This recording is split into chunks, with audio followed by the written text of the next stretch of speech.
жатыр безінің қатерлі ісігі. Бұл әйелдің көбею жүйесінің бөлігі. Болып табылатын жатыр бездерінде пайда болатын қатерлі ісік.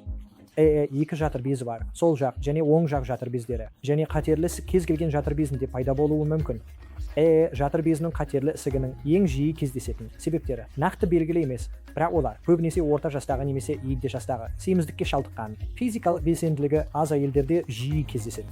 Көп жағдайда жатыр безінің қатерлі ісігі іштің кебуі немесе толықтығы сияқты белгілермен көрінеді. Әдетте іште су жиналуына байланысты, кейде оларда етеккірмен байланысты белгілер болуы мүмкін.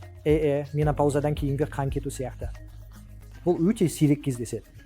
Олар көбінесе іштің толықтығымен байланысты, немесе біреу басқа себеппен тексерілгенде, содан кейін жатыр безінің қатерлі ісігі анықталады. Жатыр безінің қатерлі ісігін емдеудің негізгі әдісі хирургия. Жатыр безінен немесе іштің қабырғасынан барлық ісік жүктемесін оңтайлы азайту. Ол жиі таралатын жерлерде емделу ықтималдығын арттырады. Веб-сатыдағы жатыр безінің қатерлі ісіктерінде хирургия сирек көрсетіледі және ең жиі қолданылатын емдеу әдісі дәрілік емдеу болып табылады. Ол әдетте химиотерапия немесе нысаналы терапияның комбинациясы. Қазіргі уақытта біз жас әйелдердің жатыр безінің қатерлі ісіктерін дамытқанын жиі көреміз және бұл генетикалық байланысқа ие болады. БРК1 және 2 сияқты белгілі бір гендер бар. Егер олар ақаулы болса, бұл сүт безінің қатерлі ісіктерін жатыр безінің қатерлі ісіктерімен бірге дамыту ықтималдығын арттырады.